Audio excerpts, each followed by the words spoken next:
Tonight, Attorney General Merrick Garland says that tireless work by his Justice Department helped secure the seditious conspiracy conviction against the leader of the Oath Keepers, Stewart Rhodes. We have an exclusive interview right now with Rhodes' attorneys, James Lee Bright and Philip Linder.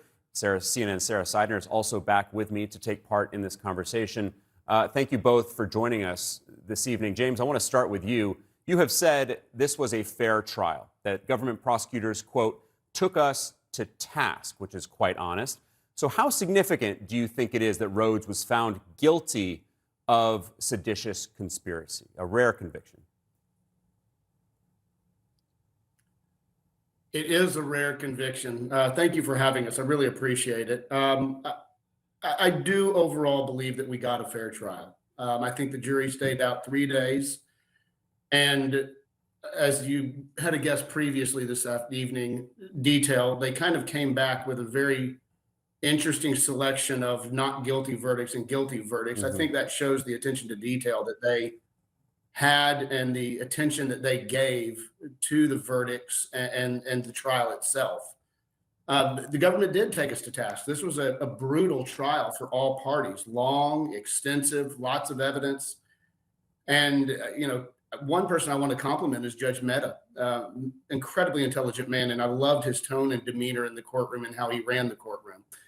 In terms of Mr. Rhodes and his conviction for seditious conspiracy, I would respectfully still state that while I respect the jury's return on that, based on the evidence that I feel was presented and what was given to the jury, I actually disagree with their finding on that specifically. Right after January 6th, Philip, Rhodes said that he, quote, his only regret he made in a recording that was later played by the government. Let's listen to that only regret. My only regret is they should have brought rifles. I'll tell you what, if President Trump's going to do the right thing, then I agree it was the wrong thing to do. If he's not going to do the right thing, he's going to just let himself be removed illegally, then we should have brought rifles. We could have fixed it right then and there. Should have brought rifles. He regretted not bringing rifles. Philip, does he have any regrets now? Yes, Mr. Rhodes regrets that some of the Oath Keepers actually went into the building. They were not directed to go into the building. And the evidence came out in trial that those people that went in the building were off mission at the time. And he regrets that officers got hurt. They weren't hurt by his people, but that officers in the building did get hurt by people in the crowd. And that is a regret of his. But as the evidence showed, he didn't direct anybody to go in. There was no plan to go in, and the few that did so on their own volition. All right, I want to bring in my colleague, Sarah Seidner. She has a question for you. Sarah. I do. James, I want to start with you. I sat in this trial watching you and two other attorneys took this very difficult case. There was, like you said, like a mountain of evidence. But Mr. Rhodes testified in his own defense, standing by this baseless claim that the 2020 election was, in his words, unconstitutional. And he wanted to testify. That seemed to be made very clear. Can you tell us whether or not you tried to dissuade him, or if you regret that he testified on his own behalf, which is also a very rare thing, dealing with a very rare charge? Absolutely, Sarah. Good to see you again. When Mr. Linder and I were first hired on this case, January 24th, and we went and met with Mr. Rhodes, he set out two preconditions for us to represent him. One, he would testify at his own trial no matter what. Two, he would never accept a plea offer. That's been made clear in the case, made clear to the court. So it's nothing that we could have dissuaded him from doing to begin with. He's a Yale-educated lawyer. He's very intelligent, whether an individual chooses to agree or disagree with his ethos and his belief systems.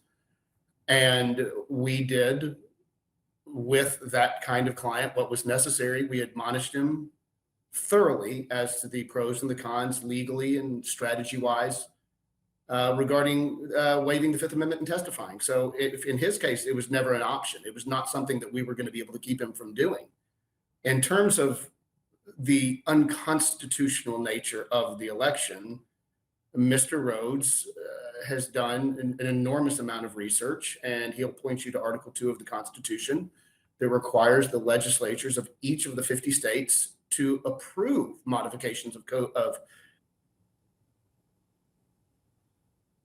All right, I I think we think may have, you, yeah, Mr. Linder, We lost him there. we're hearing shorter of them. a little bit of the testimony that we heard from Stewart Rhodes at the time, and I don't know if we still have Mr. Linder up. Oh, okay, James, you're back. All right, I do have a question here because you have said that you are going to appeal, and this is for either you, Philip, or you, James. You have said you're going to appeal. On what grounds? Since you said that you felt like this was a fair trial and this jury came back with a verdict you didn't agree with, but that it was fair. And I'll address this issue. I'll let Mr. We Linder field that believe. question then. Thank you. Thank you, Sarah, for the question. It's a great question. We feel that we spent a lot of time over a week selecting a jury, which we thought was a fair jury for the district. And based on their verdict, you can see that they've come down with, they individually went through each defendant and each count and rendered separate decisions for each of those, which is what they're supposed to do. So we feel, and they spent a lot of time doing that, several days.